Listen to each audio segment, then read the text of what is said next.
Mi nombre es Ana Paula Estrada Valdés y yo les voy a hablar sobre el movimiento revolucionario. La Revolución Mexicana, con un levantamiento encabezado por Francisco I. Madero contra el presidente autócrata Porfirio Díaz, ya que llevaba más de 30 años en el poder del país. Se caracterizó por varios movimientos socialistas, liberales, anarquistas, populistas y agrarios. Uno de los principales acontecimientos de la Revolución Mexicana fueron 1910. Francisco I. Madero promulga un plan revolucionario llamado Plan de San Luis, donde desconoce a Porfirio Díaz como presidente. 1911. Emiliano Zapata promulga el Plan de Ayala para que se les restituyeran las tierras a los indígenas. 1913. Victoriano Huerta traiciona a Madero, a lo que se le llama escena trágica, por lo que Madero es aprehendido y asesinado.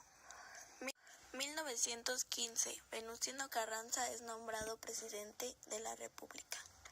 1916. Los líderes revolucionarios se reúnen en Querétaro para formular una nueva constitución. Y el 5 de febrero se proclama la Constitución de 1917. Algunos de los personajes más importantes de la Revolución Mexicana son Porfirio Díaz. Nació en 1930 en la ciudad de Oaxaca. Durante su juventud decidió apostar por la carrera de las armas, distinguiéndose notablemente en la lucha contra la intervención francesa. Fue presidente en 1876 y de 1877 a 1880. Así como de 1884 a 1911, logrando con su larga permanencia en el poder varios progresos muy significativos para el país, como la implementación de una ambiciosa red ferroviaria, que en su momento comunicó a varios puntos de la República muy apartados entre sí, o la apertura de varios sectores económicos e industriales del país al capital privado y extranjero. Fue derrocado por la revolución iniciada por Madero, que buscaba la no reelección en 1910. Francisco I. Madero nació en la ciudad de Parras, Coahuila, en 1983, después de haber realizado estudios de agricultura en Estados Unidos y de administración en Francia.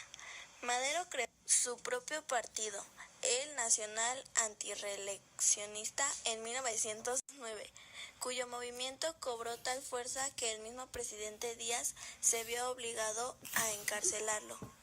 Desde su prisión, Madero suscribió el Plan de San Luis, cuya máxima era la no reelección de don Porfirio, encabezando un movimiento que terminaría derrocando al general Díaz entre 1910 y 1911. Fue presidente de la nación hasta 1913, cuando un golpe militar liderado por el general Victoriano Huerta, quien lo traicionó, lo derrocó y terminó con su vida en las cercanías del actual Archivo General de la Nación, junto con el vicepresidente Pino Suárez. Emiliano Zapata nació en Anenecuilco, Morelos, en 1883. De origen humilde, Zapata es sin duda el símbolo máximo de la Revolución Mexicana. Sus ideales de tierra y libertad lo llevaron a proclamar en 1911 el Plan de Ayala. Documentó que exigía a los dueños de las haciendas la devolución de las tierras a la clase trabajadora. De acuerdo con la tradición, fue traicionado por el coronel Jesús Guajardo y asesinado a la entrada de la hacienda de Chimeca en las cercanías de Cuautla, Morelos, en 1919. Francisco Villa nació en la población de San Juan del Río, Durango, en 1878. Es uno de los mexicanos más famosos en el mundo, y eso quizás se deba a que después de secundar la revolución de Madero y colaborar con Venustiano Carranza para vencer al general Huerta, siempre se mantuvo en franca rebeldía contra todo sistema impuesto, incluso contra el mismo Carranza, con quien combatió años después. De gran militar lo llevó a vencer a los enemigos de las fuerzas oficiales en Zacatecas e incluso a hacer una pequeña incursión militar en Columbus, Estados Unidos. Murió asesinado cerca del poblado de Hidalgo del Parral, Chihuahua, en 1923. Por último, Venustiano Carranza. Nació en Cuatro Ciénegas, Coahuila, en 1859. Después de derrotar a Huerta, fue presidente de 1917 a 1920. A él debemos la convocatoria al Congreso que el 5 de febrero de 1917 promulgó la Constitución que actualmente rige a nuestro país. Murió asesinado en Tlaxcalantongo, Puebla, en 1920. Bueno, esto ha sido todo. Gracias.